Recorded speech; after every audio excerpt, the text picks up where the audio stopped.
Hi മക്കളെ, നമ്മൾ കഴിഞ്ഞ ക്ലാസ്സിൻ്റെ ബാക്കിയാണ് കേട്ടോ ഈ ക്ലാസ്സിൽ പഠിക്കാൻ പോകുന്നത്. കഴിഞ്ഞ ക്ലാസ് നമ്മൾ പഠിച്ചു നിർത്തിയത് ഹാബിറ്റാറ്റ് വരെയാണ് അല്ലേ, ആവാസം വ്യവസ്ഥ വരെയാണ് നമ്മൾ പഠിച്ചു നിർത്തിയത്. ഇനി നമുക്ക് പഠിക്കേണ്ടത് എന്താ? ഫുഡ് കാർഡ് അല്ലെങ്കിൽ ആഹാര കാർഡിനെ കുറിച്ചാണ് പഠിക്കേണ്ടത്. The food cards of two creatures are shown in the picture. നമുക്ക് താഴെ എന്താ തന്നിരിക്കുന്നത്? രണ്ട് ജീവികളുടെ ആഹാര കാർഡ് നമുക്ക് ചിത്രത്തിൽ തന്നിട്ടുണ്ട്. ഏതൊക്കെയാണ്? ക്രീച്ചർ, ജീവി, ക്രോ എന്ന പക്ഷിയാണ് നമുക്ക് തന്നിരിക്കുന്നത് ക്രീച്ചറായിട്ട്. ഫുഡ്, അപ്പോൾ ക്രോ കഴിക്കുന്ന ഭക്ഷണങ്ങൾ എന്തൊക്കെയാണ് കഴിക്കുന്നത്? ആഹാരം എന്താ ക്രോയുടെ? Small creatures, fruits, grains, food waste, remains of dead organisms. അപ്പോൾ എന്തൊക്കെയാണ് നമ്മുടെ കാക്കയുടെ ഭക്ഷണങ്ങൾ? എന്തൊക്കെയാണ്? ചെറിയ ജീവികൾ, പഴങ്ങൾ, ധാന്യങ്ങൾ, ഭക്ഷണാവശിഷ്ടങ്ങൾ, മൃതാവശിഷ്ടങ്ങൾ വെച്ച് നമ്മൾ മരിച്ചുപോയ ജീവികളുടെയൊക്കെ അവശിഷ്ടങ്ങൾ, ഇതൊക്കെ തിന്നുന്ന കാക്കയല്ലേ? നമ്മൾ പഠിച്ചിട്ടില്ലേ? കാക്ക നമ്മുടെ പരിസരമൊക്കെ വൃത്തിയാക്കുന്ന ആരാ? കാക്കയെന്ന് പഠിച്ചിട്ടില്ലേ? ഇതൊക്കെയാണ് നമ്മുടെ കാക്കയുടെ, ക്രോയുടെ ഫുഡ്. പിന്നെ രണ്ടാമത്തെ ക്രീച്ചർ തന്നിരിക്കുന്ന ഗോട്ട് അല്ലേ. ഗോട്ടിൻ്റെ ഫുഡ് എന്തൊക്കെയാണ്? Grass, leaves, grains. ഗ്രാസ് എന്ന് വെച്ചാൽ എന്താ? പുല്ല്. പിന്നെന്ത്? ലീവ്സ്, ഇലകൾ. ഗ്രെയിൻസ് എന്ന് വെച്ചാൽ എന്തുവാ? ധാന്യങ്ങൾ. ഇതൊക്കെയാണ് നമ്മുടെ ഗോട്ടിൻ്റെ ആഹാരം. പിന്നെ നമുക്ക് പറഞ്ഞിരിക്കുന്നത് എന്താ? In this way. ഇപ്പം നമുക്ക് രണ്ടെണ്ണം തന്നിട്ടുണ്ട്. അതുപോലെ prepare the food card of two other creatures. രണ്ട് ജീവികളുടെ, ഏതെങ്കിലും രണ്ട് ജീവികളുടെ ഫുഡ് കാർഡുകൾ തയ്യാറാക്കാനാണ്, അല്ലെങ്കിൽ ഫുഡ് കാർഡ് തയ്യാറാക്കാനാണ് നമ്മളോട് പറഞ്ഞിരിക്കുന്നത്. നമുക്ക് നോക്കിയാൽ രണ്ട് ജീവികൾ ഏതൊക്കെ? നമുക്ക് ക്രീച്ചറായിട്ട് നമുക്ക് കൗവിനെ വയ്ക്കാം അല്ലേ. അപ്പോൾ കൗ ആണെങ്കിൽ കൗവിൻ്റെ ഫുഡ് എന്നൊക്കെയാണ്? ഗ്രാസ്, ലീവ്സ്, ഗ്രെയിൻസ് കൊടുക്കാമല്ലോ. പിന്നെ നമുക്ക് ക്രീച്ചറായിട്ട് ഗ്രാസ് ഹോപ്പറിനെ വയ്ക്കാം. അപ്പോൾ ഗ്രാസ് ഹോപ്പർ ക്രീച്ചറാകുമ്പം ഗ്രാസ് ഹോപ്പർ എന്തൊക്കെ കഴിക്കും? ഫുഡ് എന്തൊക്കെയാണ്? ഗ്രാസ്, ലീവ്സ്, ഇതൊക്കെ ഗ്രാസ് ഹോപ്പർ കഴിക്കും. അപ്പോൾ രണ്ട് ക്രീച്ചറിൻ്റെ ഫുഡ് കാർഡ് തയ്യാറാക്കാൻ പറഞ്ഞ് നമുക്ക് കൗവിൻ്റെ റെഡിയാക്കാം. പിന്നെ ഗ്രാസ് ഹോപ്പറിൻ്റെ എടുക്കാം. പിന്നെ ടൈഗർ വേണമെങ്കിൽ നമുക്ക് ടൈഗർ എടുക്കാം. ടൈഗർ എന്തൊക്കെ കഴിക്കും? റാബിറ്റിനെ കഴിക്കും, ഡിയറിനെ കഴിക്കും. അപ്പം അതൊക്കെയാണ് ടൈഗറിൻ്റെ ഫുഡ്. അപ്പോൾ നമുക്ക് അങ്ങനെ ഓരോരോ ജീവികൾ ഇഷ്ടംപോലെ ജീവികളുടെ ക്രീച്ചറായിട്ട് ജീവികളെ കൊടുത്തിട്ട് എന്താ അവരുടെ ഫുഡൊക്കെ നമുക്ക് കണ്ടുപിടിക്കാൻ പറ്റും. ശരിയല്ലേ? അടുത്ത് നമുക്ക് പഠിക്കേണ്ടത് what happens if the numbers go up or down. Examine the food web. അപ്പോൾ നമുക്ക് കൂടിയാലും കുറഞ്ഞാലും നമുക്ക് താഴ്ത്തിരിക്കുന്ന ഒരു ഫുഡ് വെബ് വന്നിട്ടുണ്ട്. അതൊന്ന് എക്സാമിൻ ചെയ്ത് ഒന്ന് പരിശോധിച്ചേ. What will happen if tigers disappear from this habitat. നമ്മൾ ശ്രദ്ധിച്ച് നോക്കിക്കേ. ഈ ഫുഡ് വെബിൽ നിന്നും ആരെ അപ്രത്യക്ഷമായ? ടൈഗർ ഡിസപ്പിയറായ എന്ത് സംഭവിക്കും? ടൈഗർ ഡിസപ്പിയറായ? Which organisms will increase in number. ഏതെല്ലാം ജീവികളുടെ എണ്ണം വർദ്ധിക്കുന്ന? ഈ ടൈഗറൊക്കെ ഇല്ലാണ്ടായിപ്പോയാൽ. What will happen if the deer population increases. എന്താ? മാനുകളുടെ എണ്ണം, ഡിയറിൻ്റെ എണ്ണം കൂടുതൽ എന്ത് സംഭവിക്കും? എന്താ സംഭവിക്കുന്നത്? ടൈഗർ ഇല്ലാണ്ടായാൽ മാനിൻ്റെ എണ്ണം കൂടും. ശരിയല്ലേ? മാനുകളുടെ എണ്ണം കൂടി എന്ത് ചെയ്യും? ഇഷ്ടം പോലെ മാനിനെ പിടിക്കാൻ ടൈഗർ ഇല്ലാണ്ടായാൽ ഇൻക്രീസ് ഇൻ നമ്പർ അല്ലേ. മാനുകളുടെ നമ്പർ ഇൻക്രീസ് ചെയ്യുമ്പോൾ പുല്ലുകളെല്ലാം മാൻ തിന്ന് തീർക്കത്തില്ലേ? അപ്പം എന്ത് ചെയ്യും? മറ്റുള്ള ജീവികൾക്ക് ഭക്ഷണം കുറഞ്ഞു വരും. അപ്പം അതുപോലെ തന്നെ ഈ ഫുഡ് വെബിൽ ഏതെങ്കിലും ഒരു ജീവി ഇല്ലാണ്ടായാൽ ഇതുപോലെ തന്നെ അവർക്ക് മറ്റുള്ള ജീവികൾക്ക് ഭക്ഷണം ഇല്ലാണ്ട് വരികയും അവർക്ക് വളരെയധികം ബുദ്ധിമുട്ട് അനുഭവപ്പെടുകയും ചെയ്യുന്നു. അതാണ് നമ്മൾ ഈ വെബിൽ എല്ലാം നോർമൽ ഇതിൽ തന്നെ നിൽക്കണമെന്ന് നമ്മൾ പറയുന്നത് കേട്ടോ. അടുത്ത് നോക്കിക്കേ. Why tiger conservation. എന്തുകൊണ്ട് കടുവയെ സംരക്ഷിക്കണമെന്ന് പറയണത്? The tiger is one among the highest link in the food web. ഭക്ഷ്യശൃംഖലയിൽ ഏറ്റവും ഉയർന്ന കണിയിൽപ്പെടുന്ന ജീവിയാണ് ആര്? കടുവ. അപ്പോൾ ആരാണ് ഫുഡ് വെബിലെ ഏറ്റവും ഹയസ്റ്റ് ലിങ്ക്? ടൈഗർ അല്ലേ. Organisms in each link play a key role in maintaining healthy numbers of herbivores and carnivores in an ecosystem. എന്ന് വെച്ചാൽ എന്തുവാ? ഒരു ആവാസ വ്യവസ്ഥയിൽ സസ്യാഹാരികളുടെയും മാംസാഹാരികളുടെയും എണ്ണം ആരോഗ്യപരമായി നിലനിർത്തുന്നതിൽ ഓരോ കണ്ണിലെയും ജീവികൾക്ക് പങ്കുണ്ട് അല്ലേ. If some organisms in the lower links of the food web disappear, they may be replaced by other organisms that perform the same function.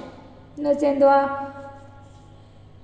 ആഹാര ശൃംഖലയിലെ ഏറ്റവും താഴെ, അതായത് ഫുഡ് വെബിൻ്റെ ഏറ്റവും താഴെ കണ്ണിയിലുള്ള ചില ജീവിവർഗങ്ങൾ നശിച്ചാൽ അവയ്ക്ക് പകരം അതേ ധർമ്മം ചെയ്യുന്ന, അതേ ഫങ്ഷൻ ചെയ്യുന്ന മറ്റ് ജീവിവർഗങ്ങൾ ഉണ്ടായെന്ന് വരാം.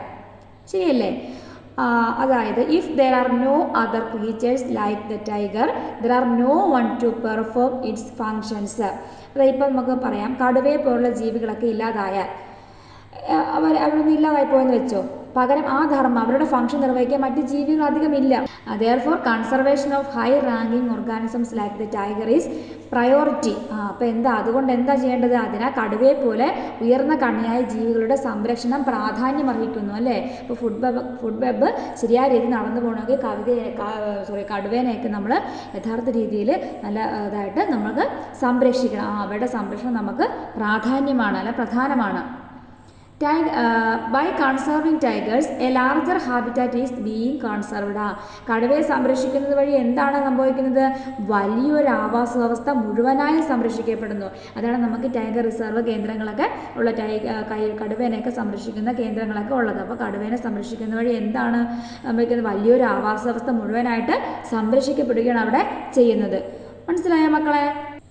അടുത്ത നമുക്ക് പഠിക്കാനുള്ളത് ഇൻവേർഡേഴ്സ്. ഇൻവേർഡേഴ്സ് എന്ന് വെച്ചാൽ അധിനിവേശക്കാർ എന്ന് വെച്ചാൽ എന്താ? കയ്യേറി താമസിക്കുന്നവർ അല്ലേ.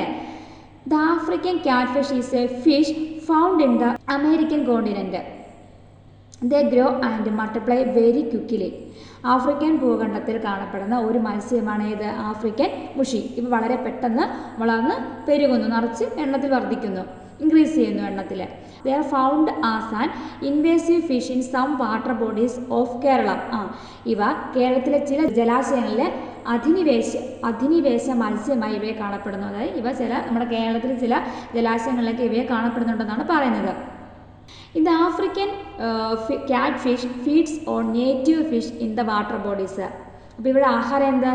ജലാശയങ്ങളിലെ നാടൻ മത്സ്യങ്ങളെയാണ് ഈ ആഫ്രിക്കൻ മുഷി ആഹാരമാക്കുന്നത്. ഇവരുടെ ആഹാരം നമ്മുടെ ജലാശയങ്ങളിലേക്ക് ചെറിയ നാടൻ മീനുകളാണ് ഇവ ഭക്ഷിക്കുന്നത്.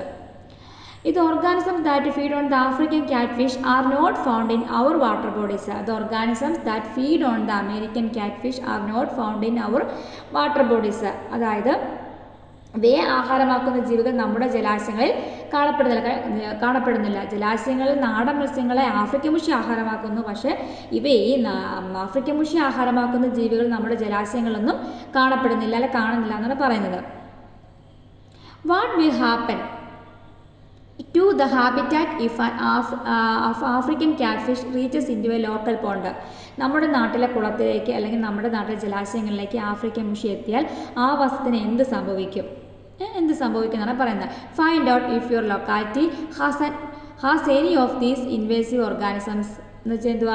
നിങ്ങളുടെ പ്രദേശത്ത് ഇത്തരത്തിലുള്ള ഏതെങ്കിലും അധിനിവേശ ജന്തുക്കളും സസ്യങ്ങളും ഉണ്ടോ എന്ന് കണ്ടെത്തും. ഈ ആഫ്രിക്കൻ മുഷി നമ്മുടെ ഇതിലേക്ക് വന്നാൽ എന്താ സംഭവിക്കും? നമ്മുടെ ഹാബിറ്റാറ്റിന് അവ ചെറിയ നമ്മുടെ ഇതിലേക്ക് മത്സ്യങ്ങളെയൊക്കെ പിടിച്ച് തിന്നുമ്പോൾ എന്ത് സംഭവിക്കും? നമുക്ക് കിട്ടാനുള്ള മത്സ്യങ്ങളൊക്കെ കുറഞ്ഞു പോകത്തില്ലേ? അപ്പോൾ നമുക്ക് കിട്ടാനുള്ള മത്സ്യങ്ങൾ, നമ്മുടെ ജലാശയങ്ങളുള്ള മത്സ്യങ്ങളുടെ നമ്പർ ഡിക്രീസ് ആകുന്നു അല്ലേ. അപ്പോൾ നമുക്ക് മത്സ്യങ്ങളൊന്നും കിട്ടാതെ വരുന്നു, നശിച്ചു പോകും, നമ്മുടെ മീനുകളുടെ വംശം നശിച്ചു പോകും അല്ലേ. ഇതുപോലുള്ള വേറെ മീനുകളുണ്ടെങ്കിൽ അവയെ കണ്ടെത്താനാണ് പറയുന്നത്. ഇനി നമ്മൾ അടുത്ത പഠിക്കുന്നത് ഇതിനെക്കുറിച്ച് ഫുഡ് റിലേഷൻഷിപ്സ്, ആഹാര ബന്ധങ്ങളെക്കുറിച്ച്. നോക്കിയേ, look at the food web. നമുക്ക് കുറേ ഫുഡ് വെബ് വന്നിട്ടുണ്ട് അല്ലേ. നോക്കിയേ, താഴത്തെ പിക്ചർ നോക്കിയേ, ടെസ്റ്റിലെ പിക്ചർ നോക്കിക്കേ, നിറച്ച് നമുക്ക് ഫുഡ് വെബ് വന്നിട്ടുണ്ട് അല്ലേ. ആ ഫുഡ് വെബ് നോക്കിക്കേ. There are various food relationships in the above picture. നമുക്ക് ഈ പിക്ചറിൽ ഒരുപാട് ഫുഡ് റിലേഷൻഷിപ്പ് തന്നിട്ടുണ്ട് അല്ലേ. The food relationships in A single sequence is given below. ഈ ഫുഡ് വെബിൽ ഒരു ചെറിയ ഫുഡ് റിലേഷൻഷിപ്പ് നമുക്ക് തന്നിട്ടുണ്ട്. നമുക്ക് വായിക്കാം. ഗ്രാസിനെ കഴിക്കുന്നത് എന്താ? ഗ്രാസ് ഹോപ്പറിനെ ആര് കഴിക്കും? ആര് കഴിക്കും? ഹെൻ അല്ലേ. ഹെൻ കഴിക്കും. ഹെന്നിനെ ആര് കഴിക്കും? ഫോക്സിനെ ആര് കഴിക്കും? വാൾച്ചർ അല്ലേ. അപ്പോൾ ഇതൊരു സിംഗിൾ സീക്വൻസ് ഓഫ് ഫുഡ് വെബാണ്, ഫുഡ് റിലേഷൻഷിപ്പാണ്. ഇതുപോലെ തന്നെ നമ്മൾ find out and write more such sequences എന്നാണ് പറഞ്ഞിരിക്കുന്നത്. ഇതുപോലെ കുറേ സീക്വൻസുകൾ ഉണ്ടാക്കാൻ പറഞ്ഞിരിക്കുന്നത്. നമുക്ക് കുറച്ച് സീക്വൻസ് നോക്കാം. അതായത് ഗ്രാസിനെ ആര് കഴിക്കും? ഗ്രാസ് ഹോപ്പറിനെ ആര് കഴിക്കും? ഫ്രോഗിനെ ആര് കഴിക്കും? സ്നേക്കിനെ ആര് കഴിക്കും? വാൾച്ചർ അല്ലേ. പിന്നെ രണ്ടാമത് എഴുതുമ്പോൾ എങ്ങനെ എഴുതും? ഗ്രാസിനെ കഴിക്കുന്നത് സ്കുറൽ കഴിക്കും അല്ലേ. സ്കുറലിനെ ആര് കഴിക്കും? സ്നേക്കിനെ ആര് കഴിക്കും? വാൾച്ചർ. പിന്നെ ഓർഡർ ഉണ്ടാക്കുവാണെങ്കിൽ ഗ്രാസിനെ കഴിക്കുന്ന സ്കുറലിനെ ആര് കഴിക്കും? ക്യാറ്റ് അല്ലേ. ക്യാറ്റിനെ ആര് കഴിക്കും? വാൾച്ചർ. പിന്നെ വേറൊരെണ്ണം കൂടെ ഉണ്ടാക്കുവാണെങ്കിലോ ഗ്രാസ്, ഗ്രാസിനെ കഴിക്കുന്നത് സ്കുറല്, സ്കുറലെ കഴിക്കുന്നത് ഫോക്സ്, ഫോക്സിനെ കഴിക്കുന്നത് വൾച്ചർ അല്ലേ. ഇങ്ങനെ നമുക്ക് 4 ഫുഡ് റിലേഷൻഷിപ്പ് നമുക്ക് ഉണ്ടാക്കാം. പിന്നെ നമുക്കിതിനകത്ത് പഠിക്കാനുള്ള ഒരു കാര്യമുണ്ട്, food web. A single sequence of food relationships from the food web is the food chain. എന്താണ് food chain? What do you mean by food chain or what is food chain? അത് പഠിക്കണം. ആഹാര ശൃംഖലാജാലത്തിലെ ഒറ്റ ശ്രേണിയിലുള്ള സിംഗിൾ ചെയിൻ അല്ലേ, ഒറ്റ ശ്രേണിയിലുള്ള single food chain ആട്ടോ. എ സിംഗിൾ സീക്വൻസ് ആണ് single sequence of food relationships ആഹാര ശൃംഖലാജാലത്തിലെ ഒറ്റ ശ്രേണിയിലുള്ള ഒരു ആഹാര ബന്ധമാണ് എന്ത്? ഫുഡ് ചെയിൻ, അല്ലെങ്കിൽ മലയാളത്തിൽ പറഞ്ഞാൽ ആഹാര ശൃംഖല. അപ്പം എന്താണ് ആഹാര ശൃംഖല ഓർ ഫുഡ് ചെയിൻ എന്ന് പറഞ്ഞാൽ? A single sequence of food relationships from the food web is the food chain. എല്ലാവരും പഠിക്കണം കേട്ടോ, ഇമ്പോർട്ടൻ്റ് ആണ്. What is food chain? പഠിച്ച് വയ്ക്കണം കേട്ടോ മക്കളെ.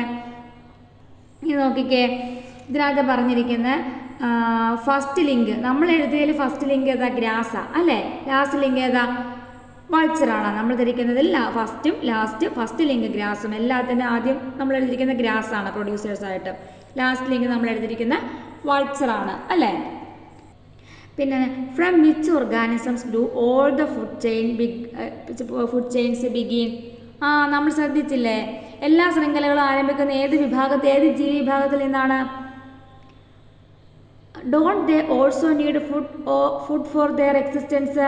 അവരുടെ നിലനിൽപ്പിനും ആഹാരം ആവശ്യമില്ലേ? Where do they get their food? അവിടെ ആഹാരം അവർക്ക് എവിടെ നിന്നാണ് ലഭിക്കുന്നത്?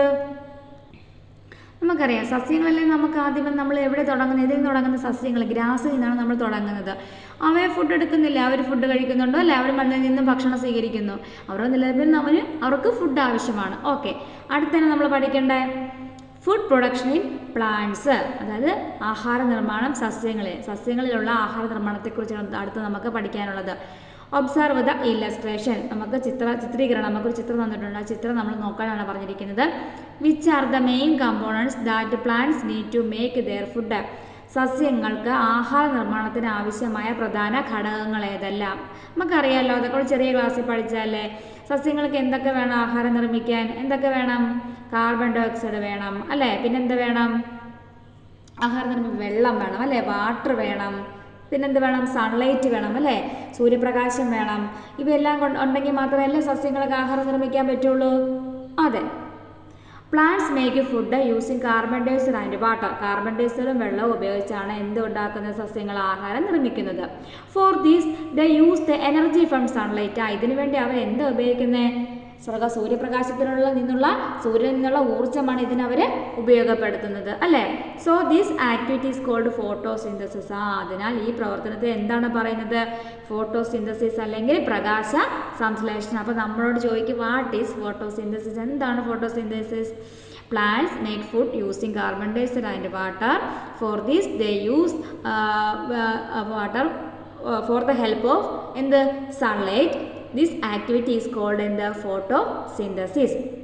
പിന്നെ chlorophyll is a pigment in the leaves that helps plants to produce food. അപ്പം നമുക്ക് ഇത്ര മാത്രം മതിയോ? പോരാ. സസ്യങ്ങളുടെ ക്ലോറോഫിൽ എന്നൊരു പിഗ്മെൻ്റ് ഉണ്ട്. ക്ലോറോഫിൽ എന്ന് വെച്ചാൽ വർണ്ണകം അല്ലേ. ഇപ്പോൾ ഫുഡ് സസ്യങ്ങളെ ആഹാര നിർമ്മാണത്തിന് സഹായിക്കുന്നതാണ് ഈ ഇലകളിലെ പച്ച നിറത്തിലുള്ള ഒരു വർണ്ണ വസ്തുവാണ് ക്ലോറോഫിൽ അല്ലേ.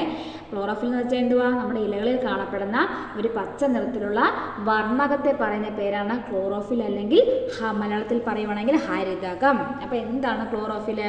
എന്താ chlorophyll? Chlorophyll is a pigment in the leaves that helps plants to produce food. അവ എന്താണ് സസ്യങ്ങളെ എങ്ങനെ സഹായിക്കുന്നത്? ആഹാരം നിർമ്മിക്കുന്നതിന് വേണ്ടി സസ്യങ്ങളെ സഹായിക്കുന്ന ഒരു പിഗ്മെൻറ്റ് ഏതാണെന്ന് ചോദിച്ചാൽ എന്താ പറയും? ക്ലോറോഫിൽ. അത് ചോദിക്കും കേട്ടോ, പഠിച്ചു വയ്ക്കണം കേട്ടോ.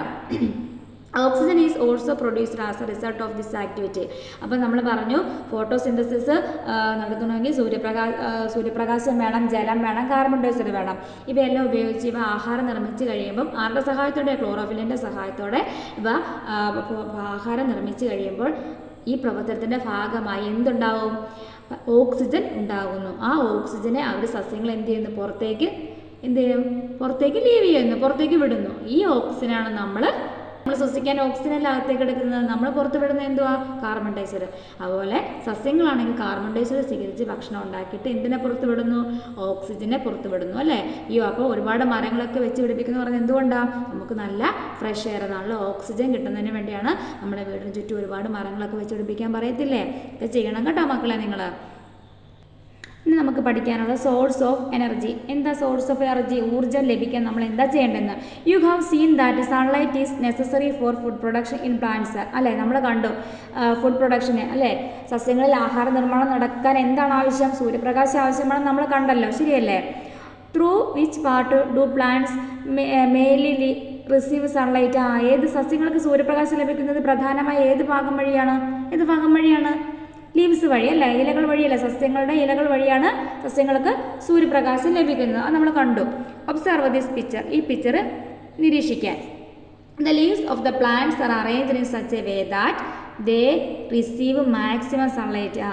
എന്തോ പറഞ്ഞിരിക്കുന്നത്? പരമാവധി സൂര്യപ്രകാശം പതിക്കുന്ന രീതിയിലാണ് സസ്യങ്ങളിലെ ഇലകൾ ക്രമീകരിക്കപ്പെട്ടിട്ടുള്ളത്, ശരിയല്ലേ? ഈ സസ്യങ്ങൾ നോക്കിയേ, പരമാവധി സൂര്യപ്രകാശത്തെ കിട്ടത്തക്ക വിധത്തിലാണ് ഇതിനകത്തെ ലീവ്സ് ഇലകളൊക്കെ ക്രമീകരിച്ച് വെച്ചിരിക്കുന്നത്. Look at the arrangement of the leaves in the following pictures. അപ്പോൾ താഴെ തന്നിരിക്കുന്ന ചിത്രങ്ങളിലെ ഇലകളുടെ ക്രമീകരണമൊക്കെ നോക്കാനാണ് നമ്മൾ പറഞ്ഞിരിക്കുന്നത്. Do you find any special features? എന്തെങ്കിലും പ്രത്യേകത ഉണ്ടോ എന്ന് നമുക്ക് തന്നിരിക്കുന്ന ഏതൊക്കെ? ഹിബിസ്കസ് എന്ന് വെച്ചാൽ ചെമ്പരത്തി, തുളസി, പിന്നെന്തോ വന്നിരിക്കുന്നത് ബ്ലാക്ക് ബോർഡ് ട്രീ എന്ന് വെച്ചാൽ ഏഴലംപാല. അപ്പം നമ്മൾ ഇതിൻ്റെയൊക്കെ ലീവ്സിൻ്റെ സ്ട്രക്ചറൊക്കെ ഒന്ന് ഒബ്സർവ് ചെയ്ത് നോക്കാനാണ് പറഞ്ഞിരിക്കുന്നത്. ഇതുപോലെ സൂര്യപ്രകാശമൊക്കെ നമുക്ക് ഇഷ്ടംപോലെ കിട്ടത്തക്ക രീതിയിലാണോ ഇത് അറേഞ്ച് ചെയ്ത് വെച്ചിരിക്കുന്നതെന്ന് ജസ്റ്റ് ഒന്ന് ഒബ്സർവ് ചെയ്ത് ലീവ്സുകളുടെ പാറ്റേൺ ഒക്കെ നോക്കാനാണ് നമ്മളോട് പറഞ്ഞിരിക്കുന്നത്. ഇനി എന്തുവാ? Observe the plants in your surroundings and group them according to the similarity in the arrangements of leaves. എന്ന് വെച്ചാൽ എന്തോ? നിങ്ങളുടെ പരിസരത്തുള്ള ചെടികളൊക്കെ നിരീക്ഷിച്ചിട്ട് ഒരേ രീതിയിൽ ഇലകൾ ക്രമീകരിച്ച് വരുന്നവയെ കൂട്ടങ്ങളാക്കാനാണ് പറഞ്ഞിരിക്കുന്നത്. നമുക്ക് തന്നിട്ടുള്ളത് മാംഗോ ട്രീ അല്ലേ? Mango tree similar to hibiscus. ചെമ്പരത്തി, മാംഗോ ട്രീ ചെമ്പരത്തി പോലുള്ള. മാംഗോ ട്രീ തന്നിട്ടുണ്ട് നമുക്ക്, മാവ് അല്ലേ? ചെമ്പരത്തി പോലുള്ളവയാ. പിന്നെ തുളസി പോലുള്ളവയാ ഇക്സോറ എന്ന് വെച്ചാൽ തെച്ചിയാണ് പറഞ്ഞിരിക്കുന്നത്, ഇക്സോറ. പിന്നെ ഏഴിലംപാലയൊക്കെ പോലുള്ളവ ഏതാ തന്നിരിക്കുന്നത്? സിമിലർ ടു ഏതാ? അരളി അല്ലേ? അരളിച്ചെടിയാണ് ഏഴിലംപാല പോലുള്ള ചെടികൾ, ഇലകളൊക്കെ ഉള്ളത്. Draw the arrangement of leaves various plants and prepare an album. എന്താ വരയ്ക്കുന്നത്? വിവിധ സസ്യങ്ങളുടെ ഇലകളുടെയൊക്കെ ക്രമീകരണം നമ്മൾ വേറെ ഇലകളൊക്കെ നോക്കി അവർ ഒബ്സർവ് ചെയ്തിട്ട് ആ ഇലകളുടെ ക്രമീകരണമൊക്കെ വരച്ചൊരു ആൽബം തയ്യാറാക്കാനാണ് പറഞ്ഞിരിക്കുന്നത്. നിങ്ങൾ സമയം നിങ്ങൾക്ക് കിട്ടുന്ന പോലെ നിങ്ങളുടെ ബുക്കിൽ ഇലകളൊക്കെ നമ്മൾ ഒബ്സർവ് ചെയ്ത് പലതരത്തിലുള്ള ചെടികളൊക്കെ നമ്മുടെ വീട്ടിലുണ്ടായിരിക്കുമല്ലോ, അതൊക്കെ നോക്കി നിങ്ങൾ ചെയ്താൽ മതി കേട്ടോ. അടുത്ത് നമുക്ക് പഠിക്കാനുള്ളത് ബിഹൈൻഡ് ദ ലീഫി ഗ്രീൻ. ഇലപ്പച്ചയ്ക്ക് പിന്നിൽ. അതായത് the leaves R green in general അല്ലേ? ഇലകൾക്ക് പൊതുവെ എന്ത് നിറം നമുക്കറിയാമല്ലോ? പച്ച നിറം. But you must also have noticed multi coloured leaves. പക്ഷേ എന്നാലും പല നിറത്തിലുള്ള ഇലകൾ ഉള്ള ചെടികളൊക്കെ നമ്മൾ കണ്ടിട്ടുണ്ടല്ലോ, പല കളറിലുള്ള ചെടികളൊക്കെ നമ്മൾ കണ്ടിട്ടുണ്ട്. Collect different coloured leaves from your surroundings. നമ്മൾ പറഞ്ഞിരിക്കുന്ന നമ്മുടെ ചുറ്റുപാടുകളിൽ നിന്നും വ്യത്യസ്ത നിറങ്ങളുള്ള ഇലകളെല്ലാം ശേഖരിച്ച് rub the collected leaves on a blotting paper. എന്നിട്ട് എന്താ? ഇതെല്ലാം ശേഖരിച്ച ഇലകളൊക്കെ ബ്ലോട്ടിംഗ് പേപ്പറിൽ ഉറച്ചു നോക്കാനാണ് നമ്മളോട് പറഞ്ഞിരിക്കുന്നത്. Write down. എന്നിട്ട് നമ്മുടെ ഒബ്സർവേഷൻ എന്തിലെഴുതാൻ? ഈ ടേബിളിൽ എഴുതാനാണ് നമ്മളോട് പറഞ്ഞിരിക്കുന്നത്. അതായത് name of plant spinach, colour of the leaf എന്ന് പറയുന്നത് red, colour seen on blotting paper red. പിന്നെ name of plant maple, colour of the leaf green, colour seen on blotting paper എന്ന് പറയുന്നത് ഗ്രീൻ തന്നെയായിരിക്കും. പിന്നെ name of plant oak, colour of the leaf brown, colour seen on blotting paper എന്ന് പറയുന്നത് brown തന്നെയായിരിക്കും. പിന്നീട് പറഞ്ഞിരിക്കുന്നത് നമ്മളോട് write your findings from the table in the science diary. നമ്മളോട് എന്താ പറഞ്ഞിരിക്കുന്നത്? Write your findings. നമ്മൾ കണ്ടുപിടിച്ച കാര്യങ്ങളൊക്കെ എവിടെ എഴുതാനാണ് പറഞ്ഞിരിക്കുന്നത്? ഈ ഒരു ഡയറിയിൽ എഴുതി വയ്ക്കാൻ, ശാസ്ത്ര പുസ്തകത്തിൽ എഴുതി വയ്ക്കാനാണ് പറഞ്ഞിരിക്കുന്നത്. പിന്നെ നമുക്ക് പഠിക്കേണ്ടത് chlorophyll is the green pigment in the leaves. നമ്മൾ കുറച്ചും പഠിച്ചല്ലോ അല്ലേ? ക്ലോറോഫിൽ എന്ന് പറയുന്നത് എന്താണ്? ഇലകളിലെ പച്ച നിറമുള്ള എന്താ പറ പിഗ്മെൻ്റാണ് എന്ത് ക്ലോറോഫിൽ അല്ലേ. ഇലകളിലെ പച്ചനിറമുള്ള വർണ്ണകമാണ് ഹരിതകം. അത് പഠിച്ചു വെക്കണം കേട്ടോ, വൺ വേർഡായിട്ട് ചോദിക്കും. പിന്നെ നമുക്ക് പഠിക്കാനുള്ള ഡൈവേഴ്സിറ്റി ഇൻ കളറ, പല വിവിധ തരം കളറുകൾ, നിറങ്ങൾ. Observe the biodiversity garden in your school. നിങ്ങളുടെ സ്കൂളിലെ ജൈവ വൈവിധ്യ ഉദ്യാനം അല്ലെങ്കിൽ പൂന്തോട്ടം നിരീക്ഷിക്കാനാണ് പറഞ്ഞിരിക്കുന്നത്. അവിടെ എന്ത് കാണാം? Can you see flowers and leaves in different colours. അവിടെ നമുക്ക് പല നിറത്തിലുള്ള പൂക്കളുകളും ഇലകളൊക്കെ കാണാൻ കഴിയും. You have seen that the reason for the green colour in chlorophyll haven't you. പച്ച നിറത്തിന് കാരണം ഈ ക്ലോറോഫിലാണെന്ന് നമ്മൾ കണ്ടല്ലോ. മറ്റു നിറങ്ങൾക്ക് കാരണമായ, അതായത് what are the pigments that cause other colours. മറ്റു നിറങ്ങൾക്ക്, അപ്പം നമുക്ക് അറിയാം ഗ്രീൻ കളറിന് കാരണം ക്ലോറോഫില്ല. അങ്ങനെയാണെങ്കിൽ മറ്റു നിറങ്ങൾക്ക് കാരണമായ വർണ്ണങ്ങൾ ഏതെല്ലാം വേണമെന്നാണ് നമ്മളോട് ചോദിച്ചിരിക്കുന്നത്. Look at the table and find out. ഈ ടേബിൾ നമുക്ക് കണ്ടുപിടിക്കുക. ഇത് പഠിക്കണം കേട്ടോ. കളറ്, റെഡ് കളറിന് കാരണമായ പിഗ്മെൻ്റ് ഏതാണ്? ആന്തോസയാനിൻ. ആന്തോസയാനിൻ എന്ന പിഗ്മെൻ്റാണ് റെഡ് കളറിന് കാരണമായത്. അതുപോലെ തന്നെ ഓറഞ്ച് കളറിന് കാരണമായ പിഗ്മെൻ്റാണ് കരോട്ടിൻ. യെല്ലോ കളറിന് കാരണമായ പിഗ്മെൻ്റാണ് സാന്തോഫിൽ. ഇത് മൂന്നും പഠിച്ചു വെക്കണം കേട്ടോ, ഇമ്പോർട്ടൻ്റ് ആണ്. അപ്പം ഏതൊക്കെയാണ് റെഡ് കളറിന് കാരണമായ പിഗ്മെൻറ്റ്? ആന്തോസയാനിനും, ഓറഞ്ചിന് കാരണം കരോട്ടിനും, യെല്ലോയ്ക്ക് സാന്തോഫിലുമാണ് പ്രധാനപ്പെട്ട പിഗ്മെൻറ്റുകൾ. അത് നമ്മൾ പഠിച്ചു വെക്കണം കേട്ടോ. ഓക്കെ, ഇത്രയും പഠിപ്പിച്ച് എൻ്റെ മക്കൾക്ക് മനസ്സിലായോ? ഇനി നമുക്ക് അടുത്ത ക്ലാസ്സിൽ പഠിച്ചാലോ? ഇനി നമുക്ക് ഒത്തിരി ഒത്തിരി നീണ്ടുപോകും. അതുകൊണ്ട് നമുക്ക് ബാക്കി നമുക്ക് അടുത്ത ക്ലാസ്സിൽ പഠിക്കാം കേട്ടോ.